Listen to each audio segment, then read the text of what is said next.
আমরা অতীত নিয়ে পিছনে পড়ে থাকা বা কামড়া কামড়ি করাকে একেবারেই পছন্দ করি না। আমরা নতুন বাংলাদেশের অপেক্ষায় আছি। নতুন বাংলাদেশ মানে আমাদের ভূগোল বদলাবে না, ভূগোল যা আছে তাই থাকবে, আমাদের চরিত্র বদলাবে, আমাদের দৃষ্টিভঙ্গি বদলাবে। গত 54 বছর যে দৃষ্টিভঙ্গি নিয়ে দেশ চালানো হয়েছে, মাঝে মাঝে কিছু ব্যতিক্রম ছাড়া অধিকাংশ সময় জনগণের উপরে জুলুম করা হয়েছে, চাপিয়ে দেওয়া হয়েছে। আমরা ওটা চাই না, ওটার আমরা চাই পরিবর্তন।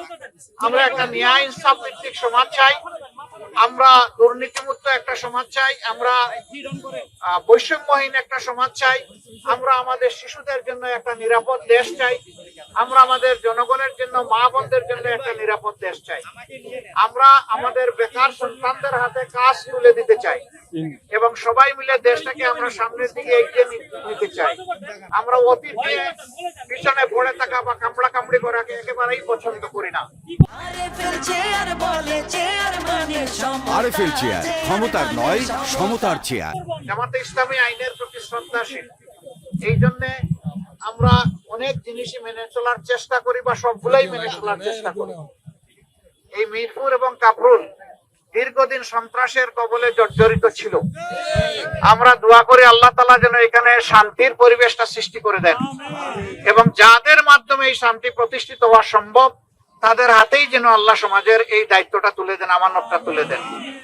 প্রিয় দেশবাসী, এলাকাবাসী, আমরা আজকে আমাদের ডিজিটাল ক্যাম্পেইনের বাস এবং আরো কিছু ভেহিকেল আছে, সেইগুলা আর আমাদের অফিস আনুষ্ঠানিক উদ্বোধনে এখানে এসেছিলাম। আমরা দোয়া চাই আপনাদের কাছে, যে কথাগুলো আমরা বলছি আল্লাহ যেন সেই কথাগুলো আমাদেরকে মানার তৌফিক দান করেন। আমরা যদি আপনাদের ভোটে, সমর্থনে, ভালোবাসায় নির্বাচিত হয়ে সরকার গঠন করতে পারি, তাহলে আমরা যেন দেশের মালিক না হয়ে আপনাদের সেবকে পরিণত হতে পারি, সেই দোয়াটা আপনারা করবেন। আমরা যেন আপনাদের পাওনাটা, অধিকারটা, যেহেতু আমাদের সিম্বল হচ্ছে, প্রতীক হচ্ছে দাড়িপাল্লা, আমরা ওজন করে যেন যার যেটা পাওনা তার অধিকার যেন তার ঘরে পৌঁছে দিতে পারি, সেটা আপনারা দোয়া করবেন। আর যেন কোনো মিছিল রাজপথে আমাদের ওরকম দেখতে না হয় যে মিছিল করতে করতে অনেকে ঢলে পড়ছেন, জীবন চলে যাচ্ছে, রাতের পর রাত, দিনের পর দিন বসে আছেন, তাদের দেখার মতো কেউ নাই, কথা শোনার কেউ নাই। সেই পরিবেশ আমরা বাংলাদেশে আর দেখতে চাই না। আমরা এমন একটি দায়িত্বশীল সরকার দেখতে চাই যে সরকারই খুঁজে খুঁজে জনগণের সমস্যাগুলো চিহ্নিত করবে এবং সমাধানের দিকে আত্মনিয়োগ করবে।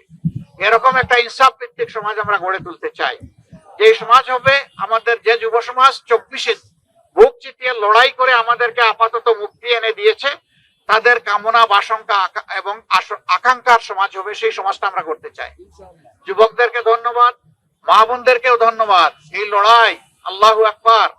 মা তার 10 মাসের শিশু, 5 মাসের শিশু তুলে নিয়ে রাস্তায় চলে এসেছেন, যুবকদেরকে এসে বলেছেন আমরাও তোমাদের সাথে আছি। তারা শক্তি জুগিয়েছিলেন আমাদের যুবকদেরকে। আমরা মাদের জন্য নিরাপদ কর্মস্থল করতে চাই, চলাচলের নিরাপদ ব্যবস্থা করতে চাই, ঘরেও তাদেরকে আমরা নিরাপদ রাখতে চাই।